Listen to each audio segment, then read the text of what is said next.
Hello there, everyone. Today I'm going to tell you a little about a trip I'm going to be partaking in. I'm going to go to Argentina to fish for golden dorado in February, and in order to do that, I need some flies.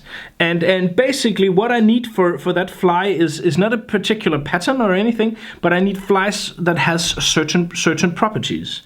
First of all, I need flies that sink, because I'm going to fish in a big river, and it's important when fishing on this river that your fly gets down as fast as possible.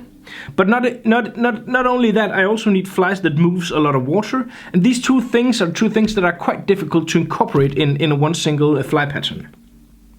The third thing is I need flies that are big, but are also easy to cast, because I'm going to be fishing for 10 hours a day, and this fishing is highly intense. It's highly filled with casts, because there is potential fish holding places everywhere, and you drift along the river, so you have to place your fly there, and you have to place it there, and there, then there, then there, then there. So it's really an intense sort of fishing. So I need a fly that's big, that's bulky, that sinks fast, is easy to cast on an 8-weight for an entire day. And you should think that those are probably things that are impossible to incorporate. And it is difficult, but I've come up with a type of pattern that I'm fairly pleased with, and it's a variation of something of a lot of different types of flies that I've seen online, and I'm pretty sure this is going to do the trick. And this is what I've come up with. So what you see here is, if we take it from the top, I have a big tungsten bead to make the fly sink. I have some not very densely packed deer hair composing of a big head that will move a lot of water. I have some large hackle flies, some large hackles here that provides a lot of length and a lot of bulk to the fly. Then I have some bucktail and a small amount of flesh. So overall, this is the fly design that I've come up with for these flies, for these fish. And I'm gonna do this in a lot of different colors, of course, for fishing over there. But this particular combination is the combination I'm gonna tie now, because this is particularly well suited to fishing for pike as well. Because of course this pattern is thought of to be for the dorados, but all the properties, the aforementioned properties, are properties that we need in pike flies as well. So this is gonna be, and I have caught pike already on this because I wanted to see how it swam in the water. So this is gonna be a new type, a new style of pike fly, in the colors of the Hilo, and of course I haven't had time to name this yet, to dub this yet. So if you have an idea for a name for this, please write it in the commentary, and I will choose the best, the one I think is the best. Okay, that's it. So now let's just basically get started and get going. So now I've mounted the hook, and for this fly, for the dorados, I'm gonna go with the Ahrex 320. That's the hook that is in the vise here. But if I were to tie this for pike, I would choose another hook. I would choose this one. This is slightly bigger, has a slightly bigger hook gape, but what it also has is it's lighter in the wire. So basically this is not as strong a hook, and the fish I'm gonna fish are fish that can weigh up to 25 kilos, and I'm gonna fish them in very rapid flowing water, so I need as much strength from the hook that as I can possibly get. That's why I do not choose the 351, I choose the 320, the trout stinger instead of the light predator hook from Ahrex. Okay. And this is going into my box for Argentina, so basically I want to do this the right way. But if I were tying this for pike, I would have chosen, and this one is tied on the pike hook instead, I would use the 350. Basically, I do not want this to be too long a fly, so in regards to where I start my materials, because that would give it a strange tapering. So basically, I start around halfway down towards the where the barb is on the hook. And the first thing I'm going to do is I'm going to use some Coq de Lion feathers, because I've been trying to find a use. I always try to find a use for all the materials that I have, but these feathers are they are truly awesome in striations. But on these capes here, more than I use all of these feathers down here for sea trout and streamer flies and stuff like that. But these big ones are never used for anything, and they're just wasting away. So I'm going to do some videos where I'm going to show you how to use some of the really big feathers on capes that normally are not used for much. So basically, I take 4 of these large Coq de Lion rooster hackles here, and I'm going to pair them 2 and 2. And to give this bulk and give this volume, I'm going to tie these. You can see it's back to back. And then I'm going to tie them so they are sticking out on each side here. And here you can decide exactly how long you want this fly, of course. I think that this is about 15 centimeters. That's about what I need. So like this, and then I'm going to cut off this here. I'm going to take the 2 other ones and pair them up and tie them so they are equally long. That's about there.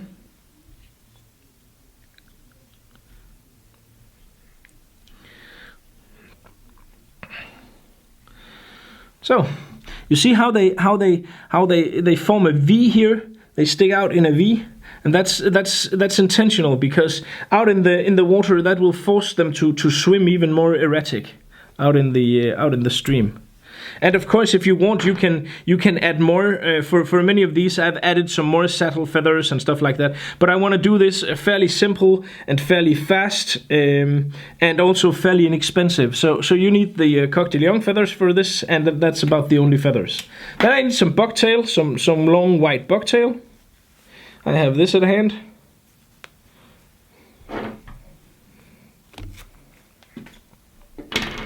I'll take a fairly big bundle of this. Oh, this is a nice quality. And basically just tie some loose wraps around that and then apply some pressure. It's important that this is all the way around, so fairly evenly distributed all the way around, like this. I'm gonna cut off all the stumps here.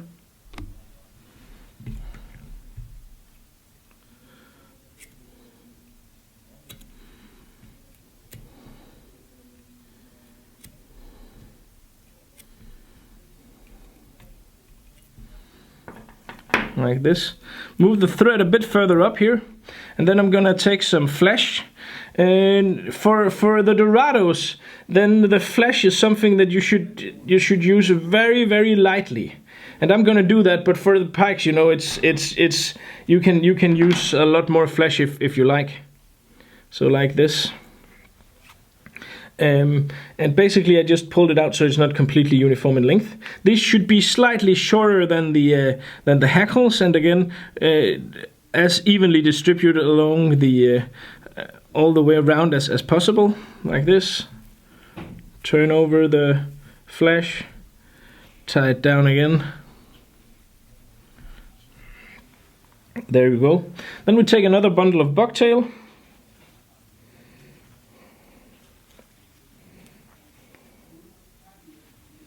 To give it a bit more bulk. And bucktail is just a freaking awesome material.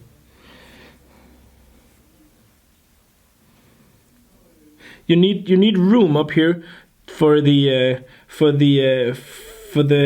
deer hair muttler head or the deer hair head. So basically, I'm not gonna tie a lot further along than this.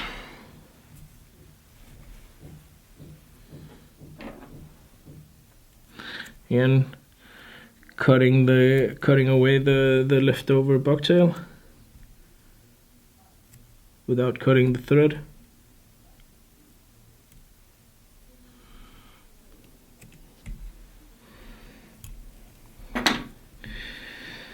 Like this. This is a really lively fly that will bounce a lot because of the tungsten bead, and it will look very, very much alive out in the water because of the kicking tail from the coq de lion feathers. And basically, if you wanted, you could. It's actually a pretty cool fly, just like this. But I'm gonna add two more things. The first thing I'm gonna add is I'm gonna add a hackle. I'm gonna add a hackle of grizzly, no, not grizzly marabou, but barred marabou. A very, very nice product that I really, really like and use a lot. And it just looks very cool. You can, of course, if you want, you can basically just add a white hackle instead, or you could of course, as I said, this is the general idea for a pattern. So this is a design for a fly, and every single one of these elements here, you can change the color of them. I'm gonna do this fly for the box also in a brownish blackish color, in a red and black, and in a chartreuse and yellow, and also in a red and, did I say red and black? I meant to say orange and black as well. So basically, the design here of the fly is what is crucial, and what is important. How it's designed, and all the components that I have thought about and what the elements of the fly is going to be compared to exactly what I need this fly to do out in the water. And that's something that I think is really important. That you, if you sit down and design flies, then that's perfect and pretty good. But I see a lot of flies out there that are clearly not designed with fishing in mind. Basically, that are designed for Instagram, and that's cool if you want to be mainly on Instagram. But I think that it's also quite nice to have flies that are actually, and most of mine are designed to be flies that are intended, that where every single component of the fly has a meaning in regards to how this actual fly is gonna work in the water, catching fish. Because, well, basically that's why I tie flies. I like to tie flies that are, I can tie flies that are fairly decent looking, of a certain skill level set, and I'm satisfied with my own tying, but let's face it, I'm not nowhere near tying like Barry or Clark or McPhail or someone like those. Those have skill levels that are just far beyond what I can do.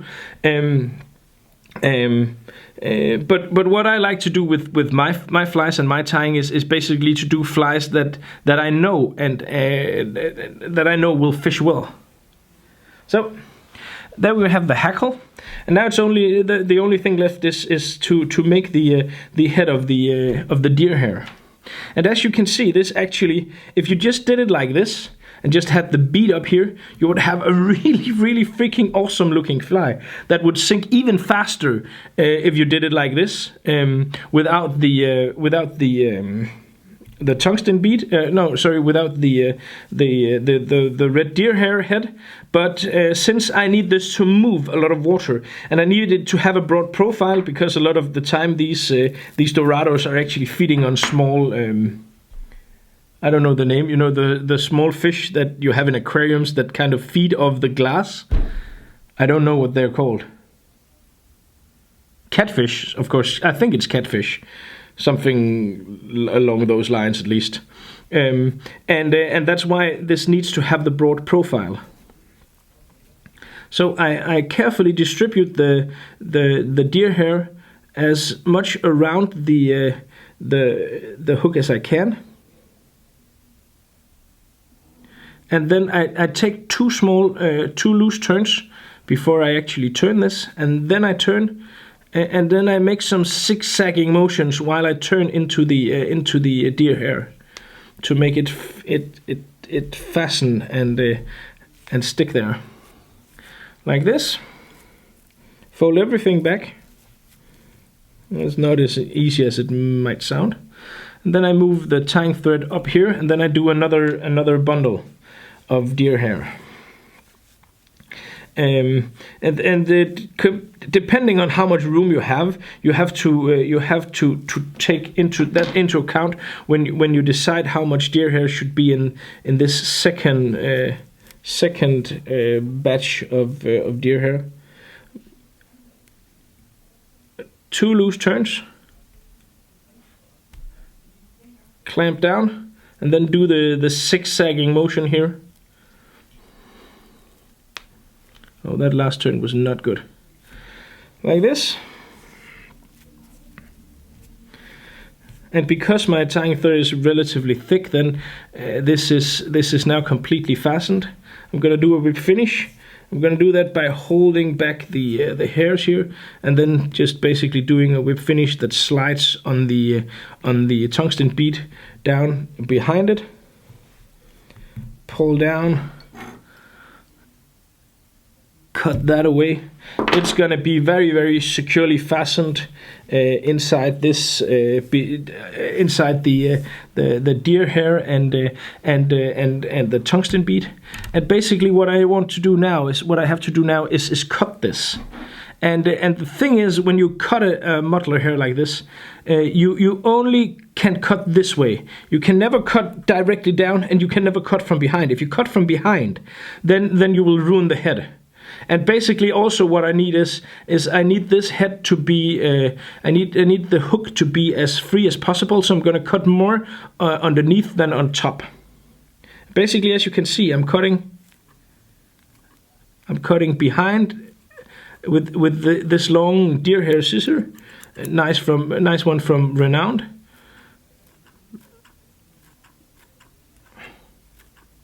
Renomed, I think it's called, not Renowned.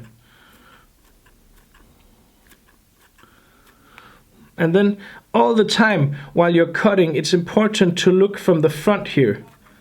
Look from the front. What you do is to get to cut the shape that you want.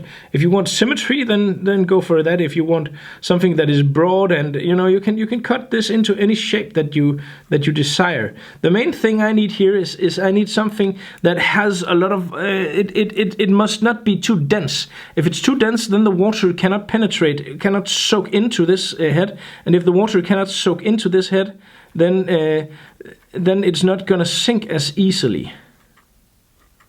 So basically, I want something that is bulky, that has some that is trimmed down, but is not so trimmed down that it gets the water will have a difficult time of penetrating. And then also I need something that is slightly lighter dressed underneath. You see how it is?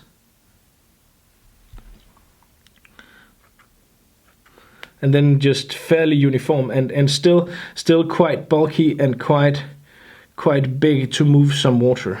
And the thing about something like this is I'm gonna leave it at this here, and maybe it's a bit too bulky, but I would rather have it too bulky now, because I'm gonna bring the scissor to the water, and if it's too bulky and I feel like it doesn't get down deep fast enough, then basically I'm gonna trim it out on the water to penetrate the water column more easily. Well, basically, here you have it. This is a Dorado Hilo. I don't know the name yet, and as I said, if you want to dub this and name this, write a commentary here underneath. If you do this fly for pikes, then I recommend you do it on the 351 from Eric's instead of the 320. But for Dorados, do it like this. And even do it in other colors. Do it in all black. Do it in black with an orange head or something like that. But this fly is a killer fly. It really looks absolutely amazing in the water. It has a very nice walk in the water. It's fairly easy to cast. And it has all the properties needed to compose a great pike - Dorado fly. So I hope that this tutorial was useful.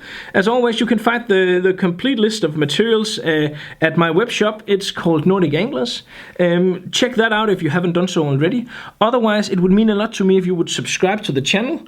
And otherwise, basically stay tuned for more videos and good luck out on the water. Thank you for watching. I can guarantee you there's going to be a lot of cool videos from my trip this February.